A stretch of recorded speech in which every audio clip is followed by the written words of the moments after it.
We've just capped off the second anniversary of Not Like Us, a song that was so undoubtedly the biggest blow to Drake's reputation and career that he had to bring it to court and sue the record label for even releasing it. And with it nearly being 3 years after Drake's last solo body of work, I would hate to make the foundation of my review of this project centered around an over 2-year-old beef. But since Drake decided to make this brand new album about the battle again, and somewhat rightfully so considering the entire world was waiting for him to reflect on the outcome of that battle, let's rewind back to that battle for a moment, shall we?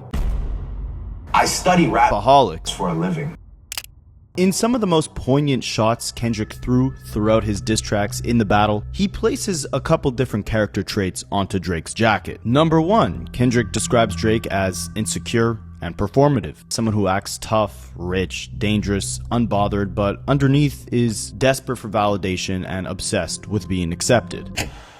Know that you ain't been through nothing, crave entitlement, but wanna be like so bad that it's puzzling. He also makes the bold claim that Drake is a bad father and a broken family man. On Meet the Grams specifically, Kendrick attacks Drake as being emotionally absent, irresponsible, and unable to guide his son properly. Beyond his poor relationship with family members, Kendrick accuses Drake of being manipulative with women, framing Drake as someone who uses fame, money, and power to emotionally abuse women and the people around him. Gambling problems, drinking problems, pill popping and spending problems, bad with money, illicit and women problems. And most of all, Kendrick paints Drake as a complete liar. Whether about his identity, his life, his toughness, his family, his image, all of it is fabricated, or an act if you will. The famous actor we once knew is looking paranoid and now spiraling. On the new Iceman album, Drake questions what it truly means to be a leader. He claims that to be number one in this culture, you gotta quote-unquote lead the way. And I think that to the contrary of how Kendrick described Drake throughout his diss tracks in the battle, the way he describes himself more accurately represents what it truly means to lead the culture, or to be a leader in any regard. Kendrick presents himself as morally superior, but not perfect. He doesn't pretend to be innocent or anything else that he's not. He presents himself as flawed, but more honest and spiritually grounded than Drake, with the goal of spreading a message that will help uplift and enlighten his listeners. He presents himself as a truth teller and a protector. Whether it's on Meet the Grams, where Kendrick defends the importance of healthy relationships with women and children, or on Euphoria, where he emphasizes the importance of fostering a healthy family unit and lifestyle in general, or on Not Like Us, where he separates and alienates the culture against what Drake represents within it. No, you're not a colleague, you're a colonizer. And I think on the first track of Iceman alone, Drake proves Kendrick's point. Drake has stayed at the party too long. He's latching on to a party that died. The irony is that it's on this intro where he admits a part of him died when the party died back in 2024. Another layer of irony is that this intro track is deeply personal, arguably Drake's most personal record in years. And when the album first dropped, because of the nature of streaming where the most amount of people will listen to the first song off the album, it was almost poetic justice, if you will, that it was this deeply personal intro track that was the first song to break Kendrick's Spotify record of having the rap track with the most amount of streams in a single day on the global Spotify charts. And an even greater level of irony is that this entire battle kicked off with First Person Shooter, where Drake was celebrating the fact that he was closer than ever to beating Michael Jackson's record on the Billboard charts and becoming the male artist with the most amount of #1 hits. Fast forward 2 years later, and all the wordplay throughout the battle related to Michael Jackson and Prince, it would have been another instance of poetic justice, if you will, if Drake truly broke that Michael Jackson record with the intro track off of Iceman, where he's opening up and being more self-reflective than, again, he has in ages. And for the final layer of irony in this entire situation is that, of course, after the interest of the album died down heavily from its first day streams, the song that got the most momentum was Drake's newest collaboration with Future, a song that is now projected to go #1 on the charts next week instead of that deeply personal intro. Why is that ironic? Well, the track is called Ran to Atlanta, which is obviously a callback to Kendrick's third verse on Not Like Us, where he accuses Drake of depending on Atlanta artists for cultural cachet, street credibility, and of course, anthems. And even more irony for you, On Kendrick's collaboration with Future, Like That, he compares himself to Prince and Drake to Michael Jackson, basically saying that Kendrick himself is more artistic, personal, and timeless with his music, which will outlive Drake's approach of being focused more on hits. So how funny would it be for Drake to beat Michael Jackson's record, not with this deeply personal, introspective record, but instead with this club hit featuring Future, after he proved Kendrick's point of quote-unquote running to Atlanta when you need a check balance. So why I said we need to bring it back to the battle is because in the battle, Kendrick accused Drake of valuing image, fame, and external validation over authenticity, a balanced lifestyle, and peace of mind. And Iceman kinda sounds like Drake partially agreeing with that critique. The album also sounds like Drake is SWV, sad with vengeance, and Kendrick is always on his mind. Nobody yelled out Kendrick, you just heard that in your head. When you go to sleep, you just hear somebody be like, Kendrick Lamar! I study Kendrick Lamar! for a living. So yeah, Kendrick is on the brain with this project, both intentionally and unintentionally. Cause obviously there's a lot of disses aimed at Kendrick and of course the rest of the 20v1 from the battle that took place over 2 years ago. We'll break down all those disses. But a lot of the ways that Kendrick described Drake throughout the battle, a lot of the advice that he gave Drake, it honestly seems like Drake is trying to apply a lot of that to this project. Whether that's consciously or subconsciously, I'm not sure.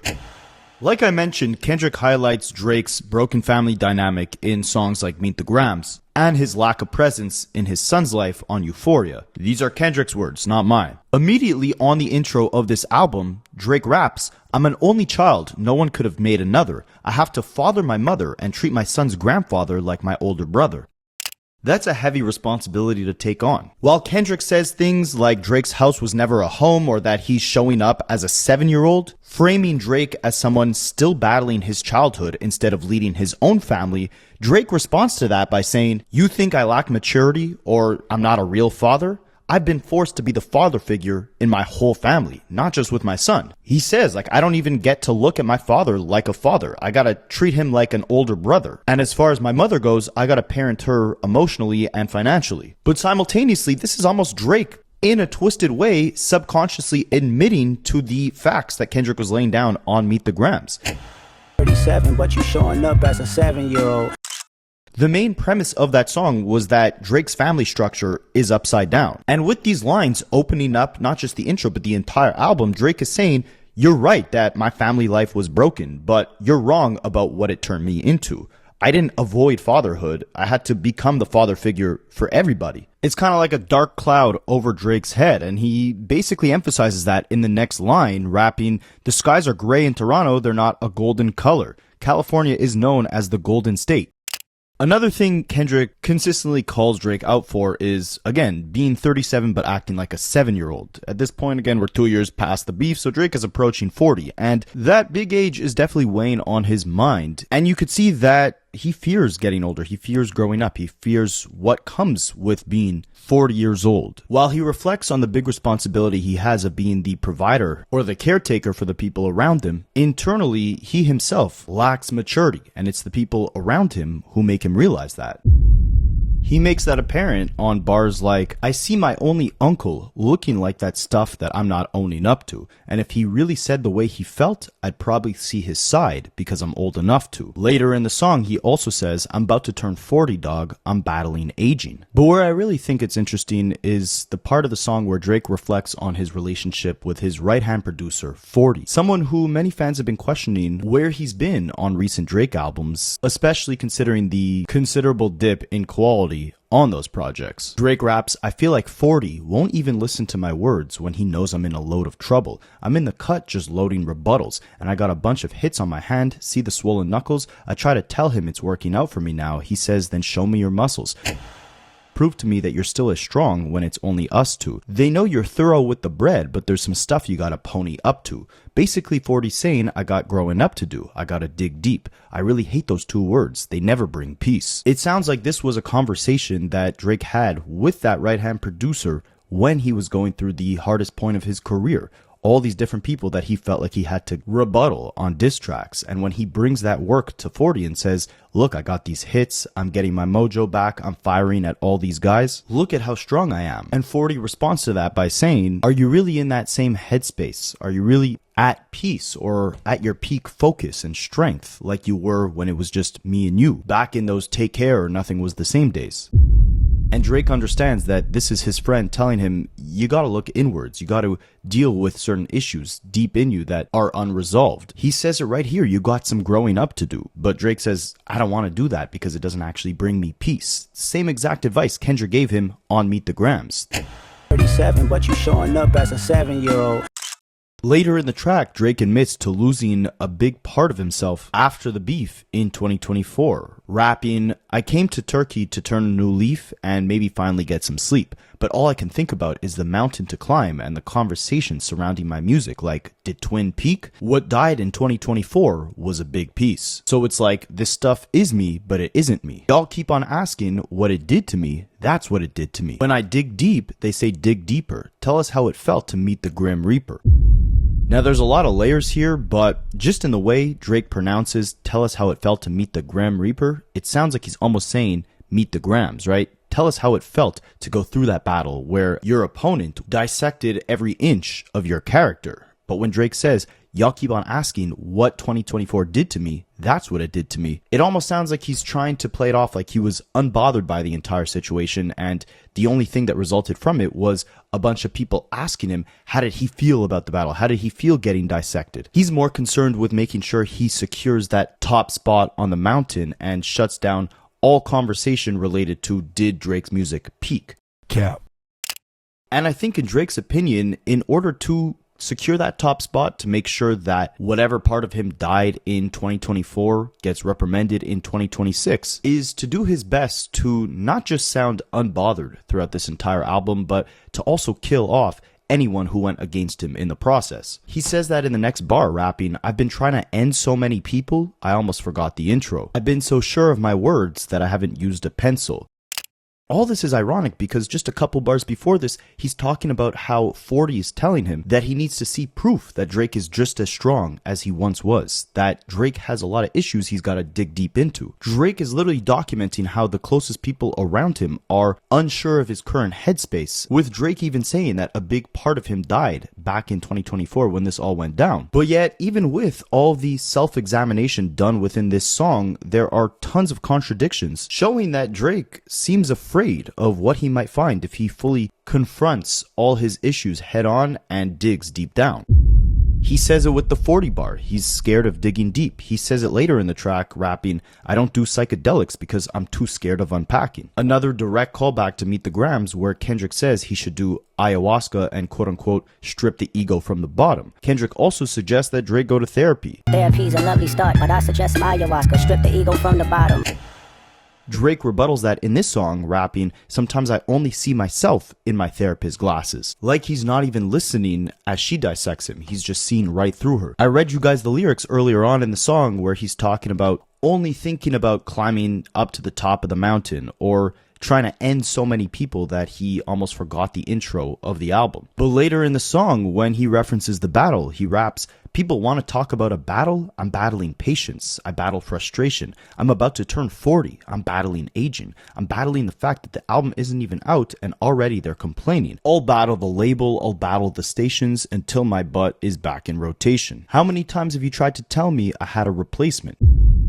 So while at the beginning of this record, Drake almost resents the fact that people around him are telling him to dig deeper, which was obviously a pressure brought forth by Kendrick Lamar throughout that battle when he was questioning Drake's character. By the end of this song, Drake completely reflects and unpacks the emotional toll that battle had on not just his career, but also his emotional state, battling his frustrations, his fear of aging, his fear of the critics, him not even dropping the album, but people already saying he's lost it. That's what I mean by Kendrick killed Drake's party. And what I mean by Drake is lingering around too long at a dying party is that as we unpack this album, you'll see he has several rebuttals for a lot of the bars Kendrick had for him in his diss songs. The only problem is he's about 2 years too late.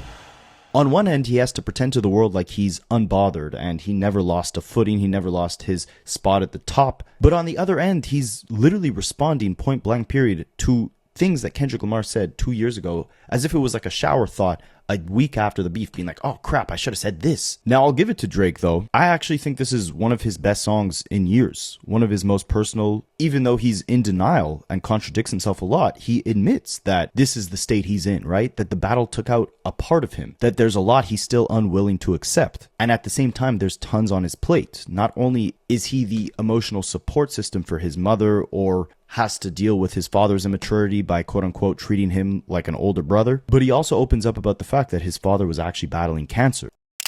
And he caps off the song rapping, "My dad got cancer, we're battling stages. Trust me when I say there's plenty things that I'd rather be facing. And this time when you ask me to dig deeper, I'll gladly explain it." Basically setting the tone for this album being more honest than Drake has ever been before, right? It almost seems like at the beginning of the track, he lays out, the chaotic nature of his family dynamic and how the people closest to him are asking him to dig deeper, and that just kind of makes him frustrated. But by the end of the song, he embraces vulnerability. He accepts the fact that he's dealing with a lot, and going forward, he's confident to face it head on. The problem is, you get to the next song, and he's back to singing about complete nonsense, showing you that he hasn't fully left the party. But before we get to that, I want to touch on a couple interesting lines from this song. The first one that stuck out to me, just because, I was like 19 years old when Taz's Angels was going crazy on social media. If you guys know Taz's Angels, and you know what I'm talking about. And throughout this song, Drake is talking about, people closest to him kind of switching up or being fake or not being there for him, or even having their own kind of downfall, if you will. One of his closest friends sold his OVO chain on Facebook Marketplace to make a couple bucks. Like, that's how damn bad he was. And then he ties it into a bar where he raps random intrusive thought, but what happened to Taz's Angels? So many people that's not around from that generation. And I just thought this was kind of like a reference to the fact that, people will be there when everything is all good, because Taz's Angels, they were dominating social media when Drake was just about to drop views at the height of his career. And the Taz's Angels kind of disappearing and asking where did all these people from that generation go kind of represents the bigger picture that he's talking about, the lack of loyalty from the people closest to him, where it's like, again, people will be there when everything is all good, but the burdens of life, the stress of life can just kind of lead you to disappear. And I was with him. I was like, I agree, Drake. What the hell did happen to Taz's Angels? I haven't heard that name in like 10 years, but there's actually a much darker meaning as to why he brought that up. One of the members of Taz's Angels back in the day, Ashley Martell, she at one point was dating one of the founders of TDE, Top Dog. And in 2019, she had accused him of domestic abuse. So I could bet with 99% certainty that this wasn't supposed to be some sort of deep bar or even just a real random intrusive thought like Drake said it was. This was to directly reference the fact that not only did Drake accuse Kendrick Lamar of domestic violence, but he's saying that it was going on throughout Kendrick's whole camp. I study Kendrick Lamar for a living. Now, another interesting theme that Drake brings forth here that really sets the tone for the whole album is when he talks about battling the label. See, the whole world was waiting on Iceman, but Drake ended up dropping 3 albums. And we know that in his lawsuit against UMG over them releasing and promoting the song Not Like Us, he mentions the fact that UMG and Drake were in contract renegotiations right before the beef even occurred. That's why Drake had reason to believe UMG tried to sabotage his reputation by boosting that song, making Drake look bad, making his kind of brand go down, and that way they could offer him less money when it comes time to actually get a new contract on the table, right? So a lot of people here believe that these 3 albums, all of them being, licensed directly through UMG, so they're still released on the label. People think this was actually a way of Drake getting out of the label deal. And with that, there's rumors of Drake signing a $2 billion contract, going independent, doing all these major things to kind of reshape the way that the industry can look for major artists in the future. And I will say this, we can speculate on whether or not these 3 albums are Drake's last for UMG, or if UMG would even let him go out of his contract that easily, but think about the fact that last year, before Pusha T and Malice dropped their Clips album, Pusha T was in interviews talking about how he wanted to release it under UMG with the Kendrick Lamar collaboration Chains and Whips. That was supposed to come out just a couple months before Drake actually filed his lawsuit, and UMG allegedly put the red light on that song. Like, they wouldn't release it on their label because of how it looked if Kendrick, who had just destroyed Drake that summer, was linking up with Drake's other biggest op, Pusha T. I study Kendrick Lamar And Pusha T for a living.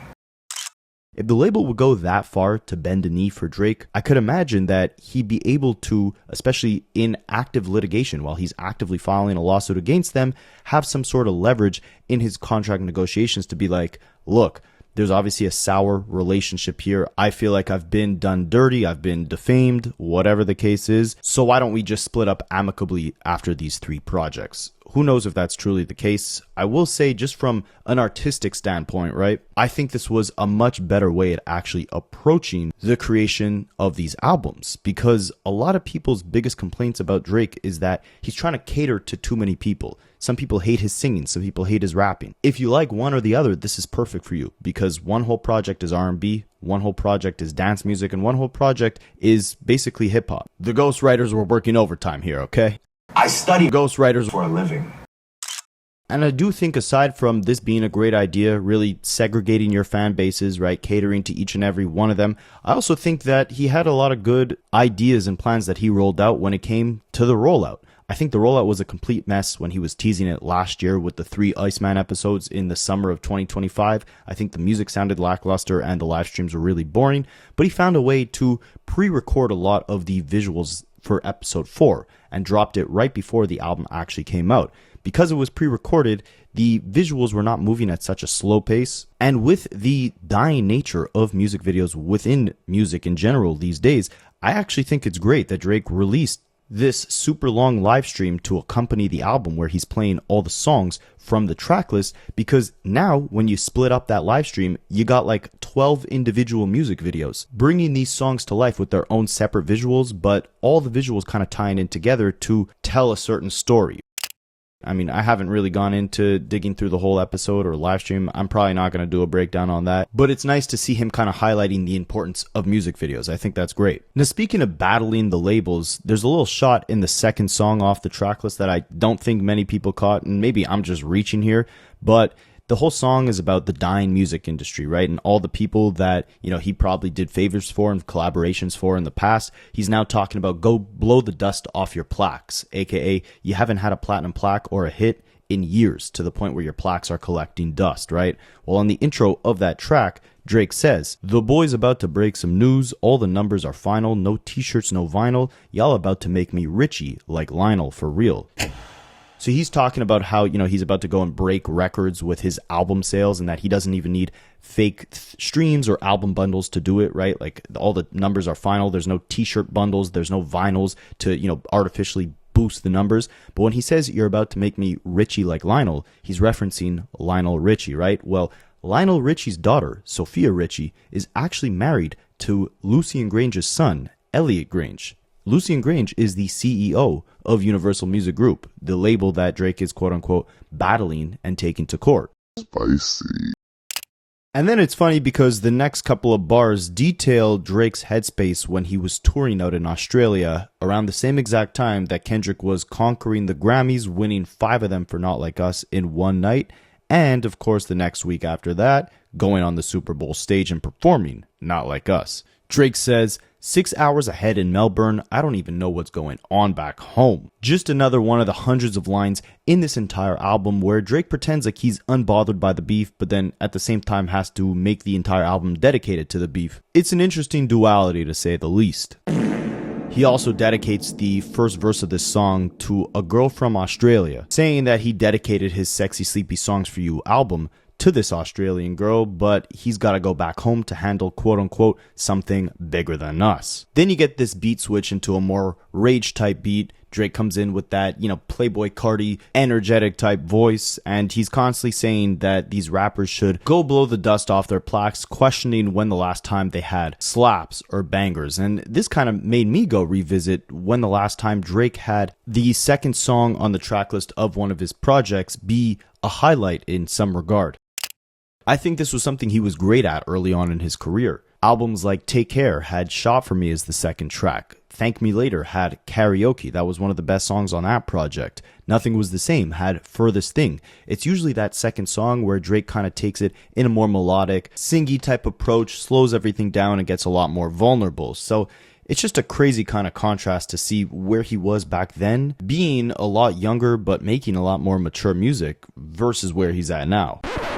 But this is not a video to just hate on Drake or this album, alright? In fact, the next song is actually one of my favorites of the 40 plus records that Drake dropped, and I think it's a highlight of anything Drake's dropped damn near in the whole 2020s decade. Whisper My Name, it comes in with this dark, menacing but triumphant trap beat. It seems like Drake finally remembered how to write a really tight-knit but captivating, hard-hitting hook. The whole like, whisper my name and you know we pop out and we got a gun and we touch rolling loud.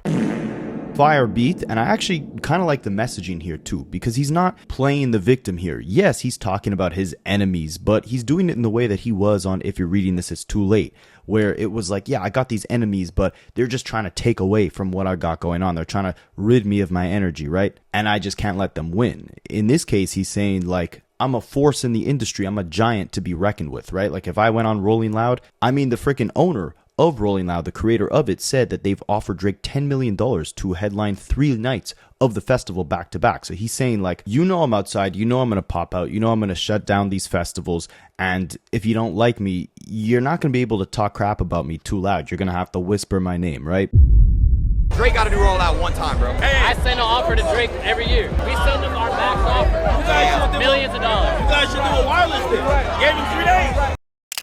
I like it. I think it's good energy. And of course, there's a bunch of shots at all Drake's different ops here, right? He raps, my white label had to go white label when he stepped out his body and finally got hot. That's a shot at Kendrick and UMG. The white label he's talking about at the beginning is UMG, filled with a bunch of white executives, right? And they had to pull some white label stuff on Kendrick Lamar to finally get him back hot again, right? What he's referring to here is in his lawsuit with UMG, he specifically mentions how they whitelisted Kendrick's song Not Like Us for the first week so that reactors could actually make videos reacting to the song without facing any copyright restrictions. They basically made it easy, Drake is saying, for the entire world to react to this song, to make Kendrick hot again. And in return, when Drake questions, am I your GOAT? Well, probably not. I probably was, but you probably forgot. He's trying to say like the label pulled these tricks to essentially try and kick me out of my top position.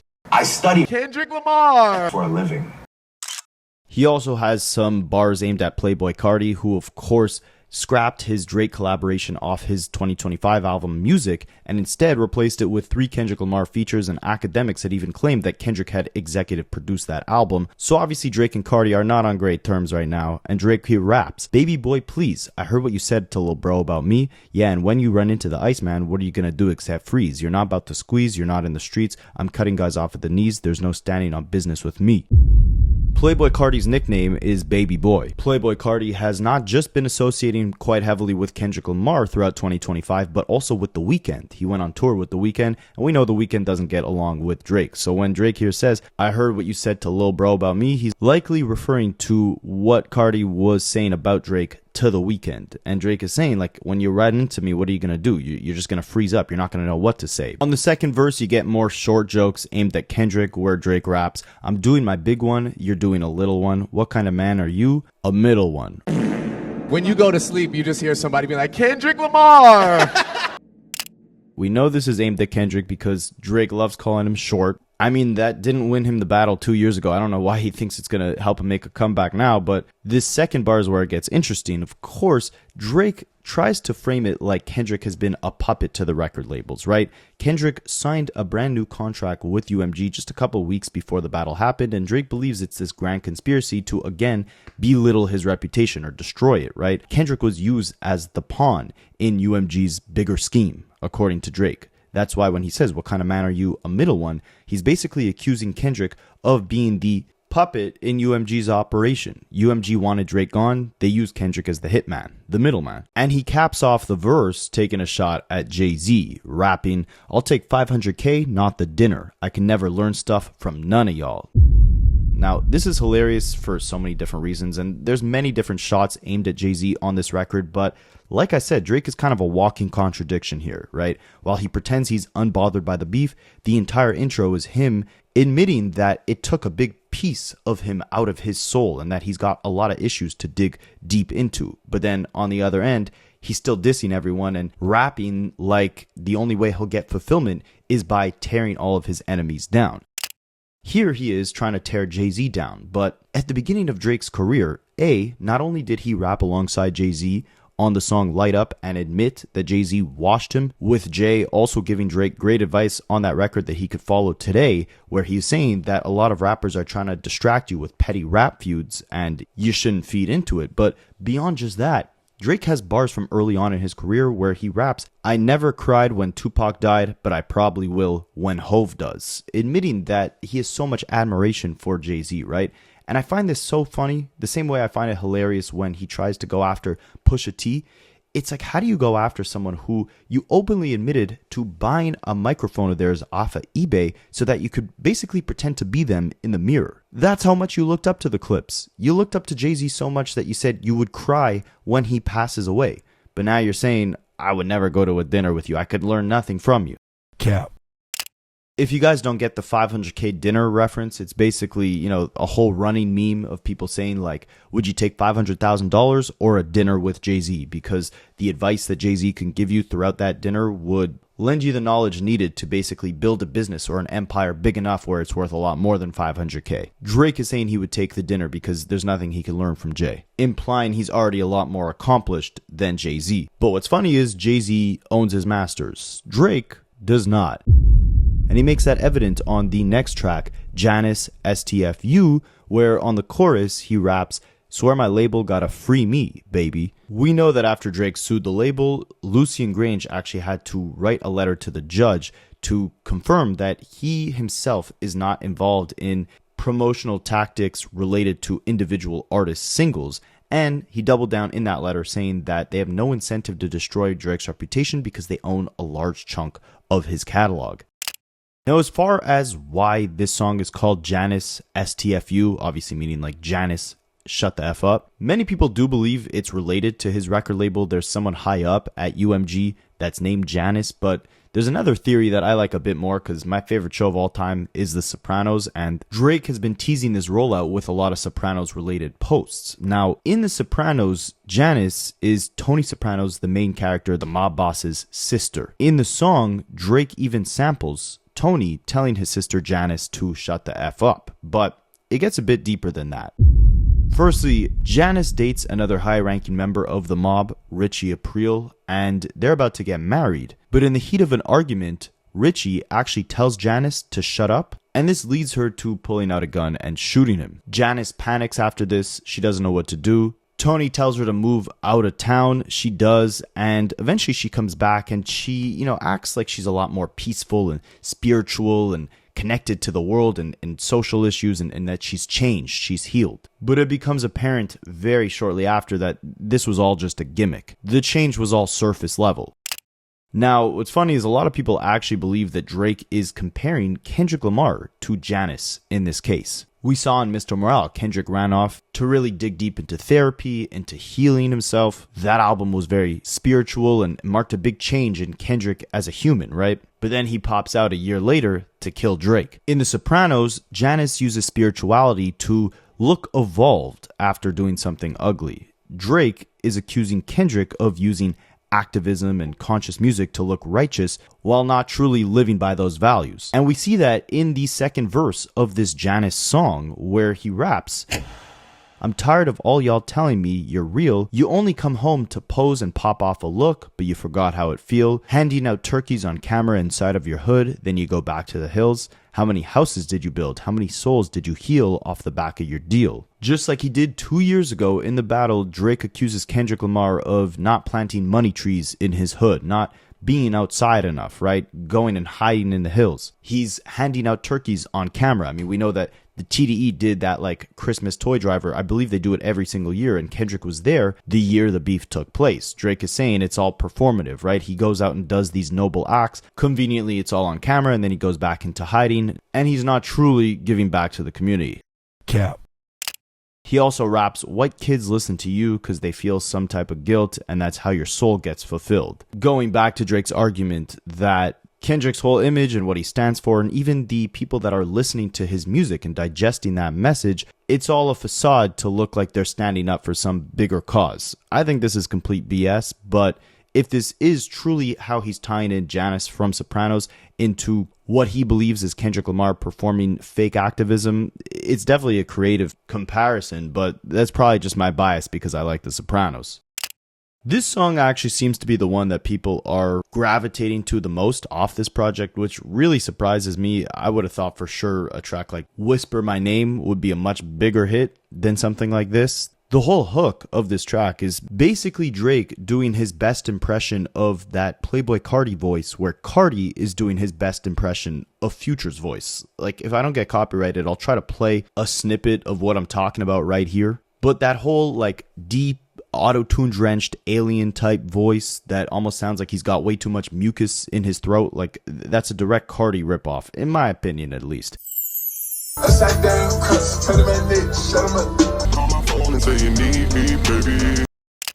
And we know that the actual melody of the hook is a direct ripoff of Like Lee, sorry for mispronouncing that name, their track I Follow Rivers, which you guys have probably heard a million times. It's an iconic song. That's kind of why I'm shocked that people are gravitating towards this, because the first time I heard this, I'm like, oh, he's just doing a cheap impression of this old iconic dance song. And that's not to hate necessarily. It's not a terrible track. I see the catchy elements behind it. It's just that the original that he's interpolating is so much more well written and can be kind of adopted into any sort of function, right? You could play it in the car, you could play it at a festival, you could play it on the radio. I'm curious to see if Drake's, interpolation of this track, this Janice song, will have that same type of staying power. And I was thinking the same exact thing when it came to the next song off the track list, Ran to Atlanta. While the Janice song is up for interpretation on whether or not he's truly referencing Kendrick Lamar with the whole, STFU Janice thing, but with Ran to Atlanta, we know for certain this is a direct callback to Kendrick's third verse on Not Like Us. Now let me give my thoughts on the actual overall record before going into the intricacies of how this relates to the beef. On the surface, in my opinion, this song takes the cake for being the track where Future and Drake share the least amount of chemistry out of all their collabs. I love Drake and Future collabs. I don't love this, and it kind of makes sense that maybe their chemistry is a bit off balance, because just the idea of them collaborating alone in 2026 feels very forced. I'm sorry, guys. Future was one of several pillars behind the whole, 20v1 against Drake in 2024. I don't care if it was Metro Boomin's plan, if Future was blindsided by Kendrick Lamar's verse.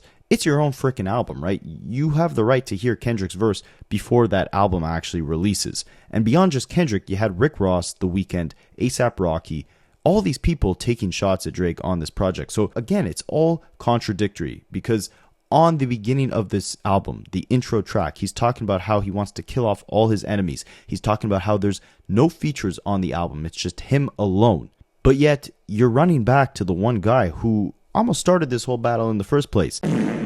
I get it. It's an attempt at a gotcha moment against Kendrick Lamar. Like, oh, you tried to paint it like all these Atlanta guys think I'm colonizing their sound. You think I can't go back to Atlanta? Look at this. I'm going to go back to Atlanta and cook up a big banger. And at the same time, he puts Molly Santana on the song, who I believe is from California. Drake even raps on the third verse right after Molly Santana. He says, F you, P-word, but shout out your neighborhood. He's saying F you, Kendrick Lamar, but shout out the neighborhood that you're from, and I'm going to bring someone from your neighborhood onto this track. Now, on a side note, I love Molly Santana's aesthetic and her energy. She's gorgeous in my opinion, but that's besides the point. However, I do think she comes with the most kind of unique approach to this entire song, and you'll see on this album there's a repeated theme of Drake using these kind of beat switches as a pattern interrupt throughout the track. I think this is him trying to cater to the, internet ADHD younger generation mind. A lot of kids, they don't have a strong attention span, so putting two beats in there, especially when there's not that many features on the track list, is a good way to kind of make things feel exciting, right? But at the same time, Drake's flow has been so monotonous on this entire track list, and really for the last few years. That's been one of my biggest criticisms with him, is that he'll get on a track and just repeat the exact same reprise over and over, or the vocal inflection or the flow will just be on a basic loop over and over and over again. And he's kind of using these beat switches as a crutch to overcompensate for the lack of diversity in the flows and the cadences that he's bringing on these records. Now, as far as the whole, gotcha moment with, haha, look, I ran back to Atlanta. To me, it's ridiculous on so many different levels. Number one, we already looked at the fact that Future was an integral part of this whole beef kicking off. So for him to be the one guy that you actually make amends with kind of speaks volumes to how seriously you actually take these friendships or the heartbreak and betrayal you felt throughout this beef, right? Number two, aside from the whole colonizing angle that Kendrick took, he was also trying to say that, you depend on these guys for a hit. You depend on these guys for the club bangers, for the fact that, once you work with them, you can integrate their production into your sound on future projects. And it was Future, no pun intended, who was the main artist who helped Drake really kick off his kind of divergence or divulgence, I don't know what the hell the word is, into trap music, right? Before What a Time to Be Alive, we didn't necessarily hear Drake on that Metro Boomin production a lot. We didn't hear him doing the whole knife talk, mob ties thing until he was collaborating with Future Heavy, and that opened the door for him to start collabing with then Young Thug and Migos, 21 Savage, etc. But it was Future, the main guy that Drake linked with, to open the door for him to be able to start creating these type of trap music hits. So what are you really trying to say to Kendrick here? Like, hey, this guy, helped me tap into this new pocket and create a lot of hits throughout my career, so I'm going to put him back on my album to show you that we can make another hit. And then at the same time, Kendrick used that whole colonizing angle, right? Like, Drake wasn't just using these guys for hits, but at the same time, it was also to take their cultural cachet, take their street credibility, and adopt it into his own persona. By going back and working with these guys again, I don't think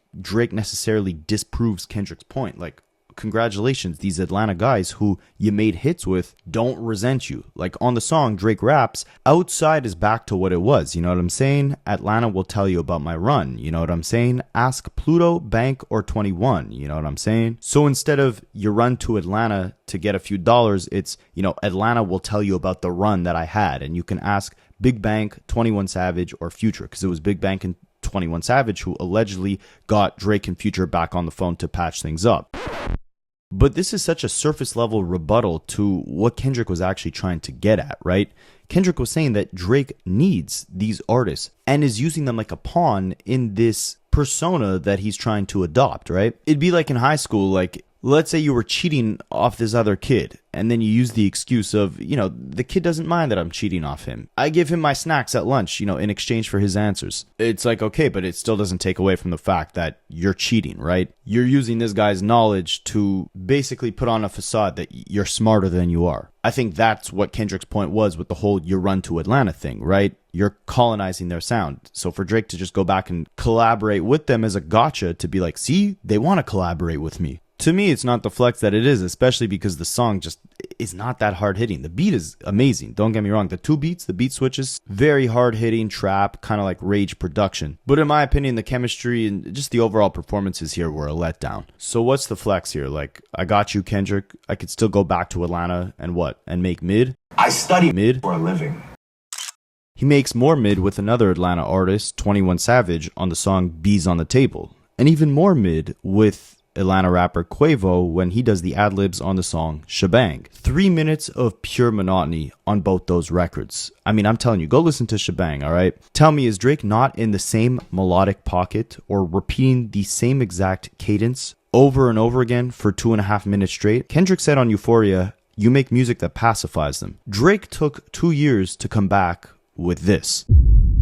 But it's not all bad. All right, but let's stay focused on the bad for a second, all right? You got the song Burning Bridges, where on the latter half of that song, again, another beat switch to overcompensate for the monotony of Drake's flows, right? You got to keep the people engaged somehow, so you do it with beat switches. So you get this beat switch, and basically the whole reprise of that second half of the song, Drake is repeating the insult that he threw out on the Hard Part 6, which is that, Whitney can't really love Kendrick because she never posts him on Instagram. They don't even follow each other on Instagram. So the hilarious aspect here is on this new track, he, reintroduces that insult, saying that your baby mama doesn't even post a single, where she's at. And in the music video, all of Drake and his goons are doing like the little peekaboo hand thingy, right? Which is obviously a callback to Kendrick's song Peekaboo. Spicy.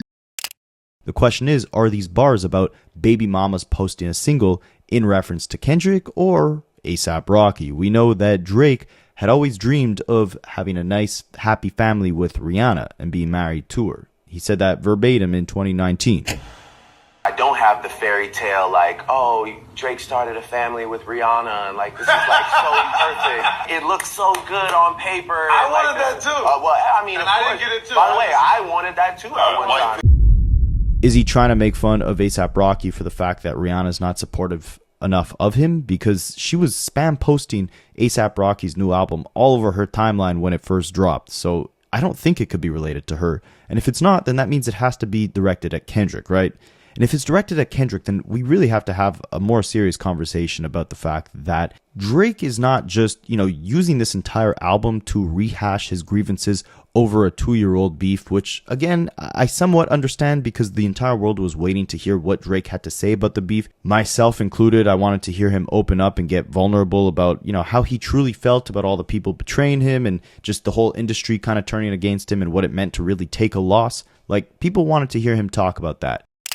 But beyond that, for you to still be attempting to make anthems out of insults that did not land in your diss songs 2 years ago and try and reheat cold fries today and basically reinterpolate the whole line of, why is she following Dave Free and not Mr. Morale into your baby mama doesn't even post you on Instagram, like these high school level insults, is just absolutely ridiculous and shows that Drake immensely lacks maturity in his music. And the cherry on top is that Whitney was immensely supportive all throughout the battle, right? I don't follow her on Instagram. I don't know what she posts, but she was in that music video crip walking with Kendrick as he rapped, "The family matters and the truth of the matter, it was God's plan to show you the liar." Whitney was all in the music video with her children that Drake accused Kendrick of not being the father of, dancing away as Kendrick stomped on Drake's grave.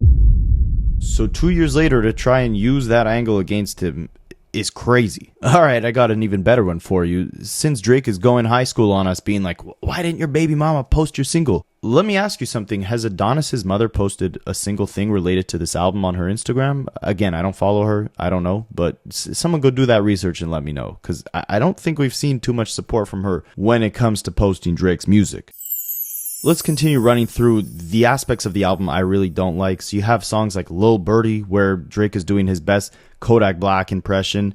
I guess at least he's trying a little something different here, switching up the pitch of his vocals. It's almost sounding like a sped up vocal, and then he has the DJ Fresco 954 production drop at the end of the track. And I think this is like a big Florida DJ from back in the day, more of the SoundCloud era, because I feel like I remember hearing a lot of like sped up leaked Kodak Black records, and you'd have this DJ doing those drops. So I get kind of where Drake was trying to go there, but apparently he also stole this song from a rapper by the name of Rugrat. I don't know, maybe I'll play a clip of Rugrat accusing Drake somewhere in this video. Alright, so I got a story time because I just listened to Iceman, and Drake got me fucked up, bruh. So when I made the intro to my first album about a year and a half ago, Drake was hitting me up around the time and wanted to hear music, a Drake producer. So I sent 10 songs through, and they was all finna be on my album because I didn't want nobody to steal my shit because I know how people move. So the one they took a liking to was the intro. Now the intro still dropped. I said, no, you can't have this song. He wanted me on his album still. He said, I'm gonna send you a verse through. Never sent the verse. I didn't give a fuck till I just went and listened to Iceman, and I listened to Little Birdie, and then I went back and listened to the intro of my first album. That's the only beat I've ever produced and sat there and produced. Don't rip my shit and repitch it like that, fam. That's fried. That's fried out and fucked up, twin. Man, this is 4 minutes of Drake repeating the same flow over and over again. I feel like this song does not even deserve half a minute of discussion, just based off how low effort the actual songwriting was on the track. And the same goes for the song Don't Worry. An auto-tune, autopilot, stretched out tone-deaf vocal snooze fest, repeating the same lines over and over and reheating the same flows and styles he used on the song Members Only from 2023's For All the Dogs. This is a 4-minute track, but if you removed the amount of times that he repeats the same bar in the song, it would literally be a 30-second song. That's how repetitive this track is. Now, okay, we got the bad out of the way. Let's focus on the good. Because, I probably went through like 9 songs that are very easy to crap on, but I do think there's like 9 songs on here that are actually very good. Some of Drake's best work in the last like 5 years. So I'd still have to give this album somewhere in the like 6 on 10 range, because I do think like half of the tracks on here are actually pretty decent. What Did I Miss sounds good in the context of this whole album. Same with National Treasure, which was another track that leaked a couple months back. he's hitting us with a couple nostalgic flows on this, reminiscent to If You're Reading This It's Too Late. Another dark, menacing trap beat on this song, along with some like haunting, chopped female vocals sprinkled in the background of the track. Drake has some great wordplay dissing, I believe, Demar DeRozan. I broke down this song a couple months back. I forget who he was even taking shots at. That's how many people he's kind of throwing disses at on this album. But I remember the wordplay being pretty decent, and the actual flows he's getting off here are pretty hard-hitting, pretty high energy. The same could be said for the song Plot Twist. This was probably my favorite song off the track list aside from Whisper My Name in terms of just raw energy that Drake is bringing to the track. He's doing like a haphazard UK accent on this one, but I like the flow. I should say I like the flow because he actually finally switches up the flow in this one. You get a couple different pockets that Drake is going into, especially on the second verse. And I think the most intention that Drake had behind this album was I guess you could call it the little series that he has going on scattered throughout. I call it like the Make Them series because the intro is called Make Them Cry. Then in the middle of the track list, you got Make Them Pay. Then towards the end of the track list, you got Make Them Remember. And then the outro of the track list is called Make Them Know. These 4 songs are where Drake starts opening up and getting more personal, more lyrical. We already broke down the intro. I have a full video breaking down the song Make Them Remember. I'll leave a link to that video in the description of this one. That's where he's firing off at J. Cole, Kendrick Lamar, Dr. Dre, UMG, and a lot more. Spicy. But that's what's kind of sad about like this entire series here, like the Make Them Remember, Make Them Pay, Make Them Cry, all that, is like these are the tracks Drake is getting the most lyrical on the album. These are the tracks that kind of tie in a little bit of a theme in terms of this is Drake actually getting vulnerable, talking to the audience, right? But it's not really like he's talking about his life per se. He's just kind of taking shots at anyone he feels betrayed by over the last 2 years. So while the foundation of this series is actually well put together, right? Amazing production on these songs. Drake is coming in with some good wordplay overall. His delivery is sharp, his writing is sharp, but all the subject matter is centered around issues that many people wanted to move on from a year and a half ago.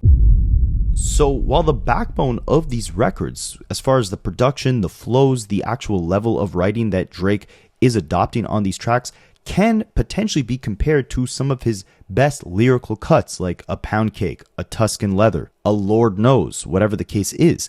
When you actually dig deep into what he's saying, you have to question how are these songs going to be able to age when they not only capture such a distinct moment in time, when Drake is not only 2 years late to capturing this distinct moment of time, but he also just sounds more confused and resentful than he's ever been. So it's like, imagine playing these songs 5 years from now. They might sound good on the surface, but once you actually like kind of stop and pay attention to the lyrics, unless you're a really big Drake fan who was just invested in this comeback, you're going to just sit there and be like, all right, well, I guess this was the moment where Drake was really upset at Kendrick Lamar, or this is when he was beefing Rick Ross. By the way, that bar is incredible, where he goes like, I was Adin Ross with streams before Adin Ross was making streams. I thought that was great because it's true, right? He was helping Rick Ross get streams. He was aiding Ross with his music streams way before Adin Ross ever turned on a camera and actually went live, right? This was like 15 years ago that Ross and Drake were cooking up bangers.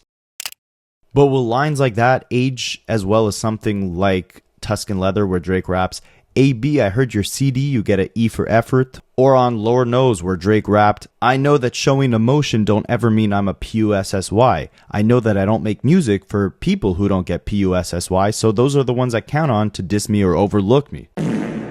Listen, all right, it sounds much better when you hear it in the actual song when Drake delivers it. I gotta censor myself for YouTube. That's an L on my behalf. But it's these type of bars, right, where Drake is still kind of firing at his enemies or talking about his frustrations with the industry or the people around him. But it wasn't like there was a resentment there. It's almost like Drake is deliberately trying to turn himself into this like evil anime character and let us all know that he's the villain now that he lost this battle to Kendrick Lamar. And, you know, he's battling everyone, the industry, the labels, the rappers, everyone. And we're just going to be forced to hear him try and air them all out and destroy them all, right? You know what I did, man? Fuck all y'all, man. For real, man. I see y'all boys outside when I see y'all, man. For real, man. on some real shit, outside some body shit, man, I'm gonna see y'all, but I see y'all, man, for real. You know, I got hope. For real, real talk. I don't know if you should have done all that. He ends the entire album off rapping, these guys are still recouping on 2012. Like, they're still recouping their budget that they were given from the labels from 2012. Like, they're selling so little. Their music sales are so bad, they're still recouping the money that they got from the label in 2012. These guys are recouping on 2012. They got to do it in increments. What happened to Drake from 2009 when all of the moments were intimate? What happened to Drake with the Innocence? I don't think we'll be seeing him again.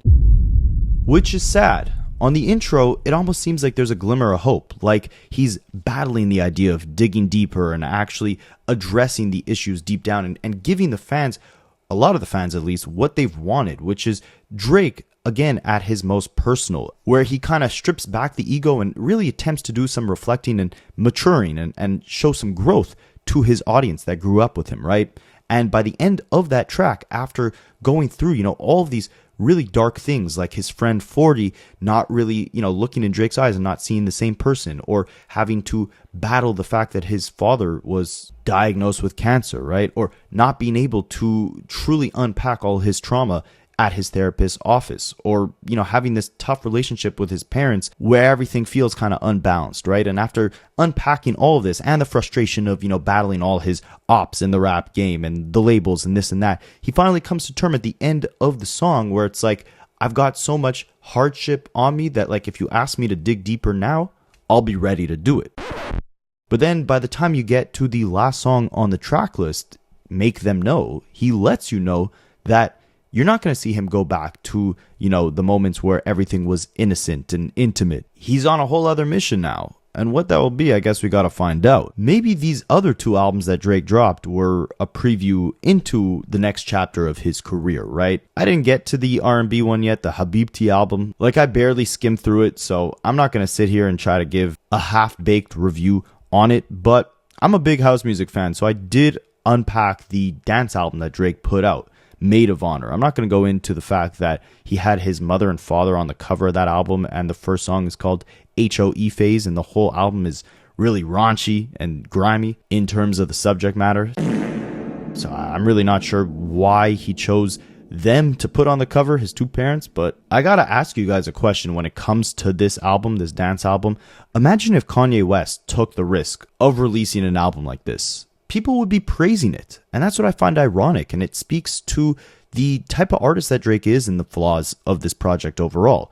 Because honestly, the commendable aspect of Drake taking the massive risks that he did on this project should override a lot of the criticism or flaws that people noticed on this album. But it doesn't. And I really want to emphasize the praise that Drake deserves for the risks that he took on this project.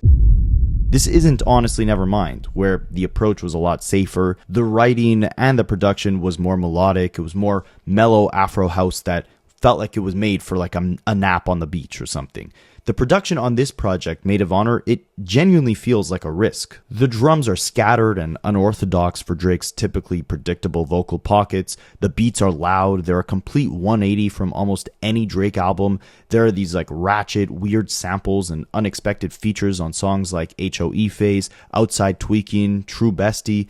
A lot of the songs carry these groovy, fast-paced, bouncy bass lines like on tracks like Road Trips or Cheetah Print. There are disco elements all over some of these records. Then he'll suddenly switch directions and do a dancehall song like Amazing Shape with Popcan, which is not a track I personally love, but I appreciate the diversity in the stylistic range, especially considering this track list is so short. And that's also what's funny is like when he does these dance albums or these experimental albums, he'll make the track list super short, keep it concise. But then when it comes to like when people want a focused rap album, it's always got to be like 25 songs of pure bloat, right? I study pure bloat for a living. But back to this Maid of Honor album, because to Drake's credit, even with, some of the horribly corny lines on here, like, so much ash, you should be cremated, some of the melodies he incorporates are really actually reminiscent to the kind of smooth, seamless feel that he gave us on a Take Care or Nothing Was the Same. For example, songs like BBW, I feel like he really caught a strong melodic pocket at the beginning of a track like that. And the beat switches, on the rap side of things on Iceman, they kind of bother me a bit because, again, I feel like he was kind of just using them as a crutch to overcompensate for how monotonous his actual vocals and flows are. But on this dance album, I actually think they're more excusable because in house culture, you're kind of supposed to get lost in the rhythm. Beats are supposed to build up, right? You're supposed to become hypnotized by the groove. A big part of DJ culture is transitions and energy shifts within, track by track. So if these transitions are actually built directly into the arrangement of the song, I give bonus points for Drake doing that, for Drake, having these beat switches midway through.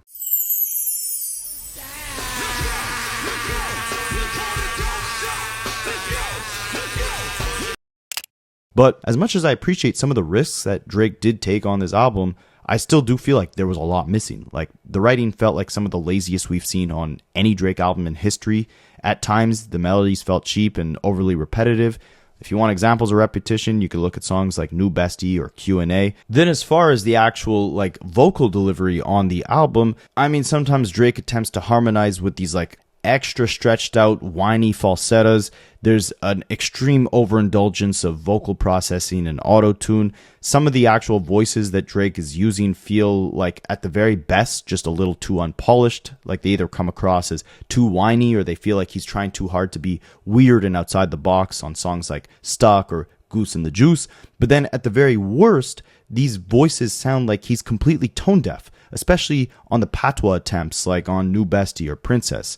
And then on the lyrical side of things on this project, to me, the whole narrative that this is a dance album, so don't expect anything lyrical or vulnerable, feels like complete BS, because even Drake himself has made introspective dance songs before. As recently as 2024, he gave us my personal favorite dance record of his, probably of all time, Blue, Green, and Red. And if you look up house remixes to his older music, like, the song Take Care or Hold On, We're Going Home, with a house music beat slapped on the background, you can actually hear that even with slightly deeper writing paired with higher energy and more effort towards making a well-written, non-repetitive song, these tracks actually become way more captivating over dance production than some of the verses and hooks that he brings on this new album.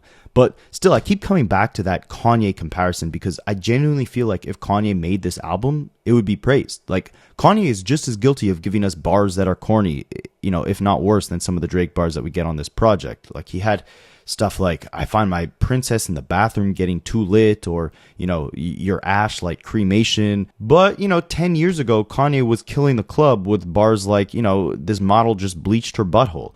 And although Kanye rarely goes this deep into house music territory, this album to me has Kanye written all over it. Like, the unconventional vocal chop samples, the scattered and unpredictable production, the chaotic energy from the bass line to the vocals, the flows, even the feature choices. A lot of it reminds me of Kanye's darker, more unhinged moments on Yeezus, songs like I'm In It, Guilt Trip, Send It Up. But the difference is that the writing on this Drake album feels way more basic and sometimes even more immature than Kanye's most vulgar moments. Melodies drag out unnecessarily long, like take the song Q&A for example. His vocals actually sound amazing here. He adopts a very similar vocal texture and flow to the song Doing It Wrong off of Take Care on this Q&A song. But the problem is that once he finds that, solid pocket, he just never evolves it throughout the entire track. Like, he literally does not switch the flow up not one time throughout the 4-minute duration of this song. Every 2 bars adopt the same exact vocal inflection. It'd almost be ironic if he was, singing this entire song in the A minor key. And then as far as the lyrics, right, the bars simply do not do enough to keep you entertained throughout this 4-minute track when he's, using the same flow for the entire 4 minutes, especially since the highlight line on this song is the bar, "Why are you saving all these shots on your screen? Are you a goalie?" That alone should tell you the level of complexity that the writing is operating at on this project. And you'd think that if Drake had enough ambition to start incorporating such foreign production that already is difficult to catch a pocket on, that he would make sure the lyrical performances and the hooks on the album were absolutely A1. Because Drake's fanbase is so segmented between rap, R&B, pop, like with just a little more effort into the writing on these tracks, you probably could have found something undeniably catchy and memorable like his 2025 hit, Nokia. Like, you can be the biggest hip-hop head or the biggest Drake hater in the world and still acknowledge that Nokia is an undeniable groove, right? The same way you can hate the erratic sequencing and chaotic nature of an album like Kanye's Yeezus, but still admit that creativity bleeds through every second of it. So my point is that, like, with just a bit more effort on the songwriting and melodies that Drake incorporated on this album, it could have been like an undeniable, praiseworthy risk in his catalog. But because of the blatant flaws here, if you're not a dance music fan, it becomes very easy to point out a lot of what this album is missing or what it just flat out does wrong. And that's kind of where I land. Like, I enjoy several songs off this project so far, but I think I admire the ambition more than I admire the execution. The production risks are very real. The stylistic swings are more prominent than arguably on any Drake project. The willingness to abandon familiar Drake formulas, it's all there, but the writing, the hooks, the repetition, and the occasionally awkward performances stop the album from fully cashing in on the creativity that it clearly reaches for. And you gotta also question, was this all to get back at Kendrick, who rapped on Euphoria 2 years ago, "I like Drake with the melodies, I don't like Drake when he act tough"? So as a response, Drake gave us one album of tough talk and 2 completely melody-driven albums. And this whole rollout, the entire Iceman moment, just feels like one big response to not just Kendrick Lamar, but anyone who's went against Drake, right? And I think that's the problem, is Drake has spent so much time borrowing sounds, latching onto trends, making it his mission to save the clubs and stay number one, that somewhere along the way, he may have lost track of who he actually is as an artist. He basically tells you himself on the intro and outro of Iceman, the Drake from 2009 is never coming back. And in a way, that was Kendrick's point during the battle too, is, remember who you are, stay true to you. And the question is, if Drake actually listened, would the music sound less insecure, less unfulfilled, less scattered? Would he push his creative limits better and give us something that feels a little more inspired and a little more inspiring? Let me know what you guys think, and I'll catch you in the next one. I study rap Rapaholics for a living.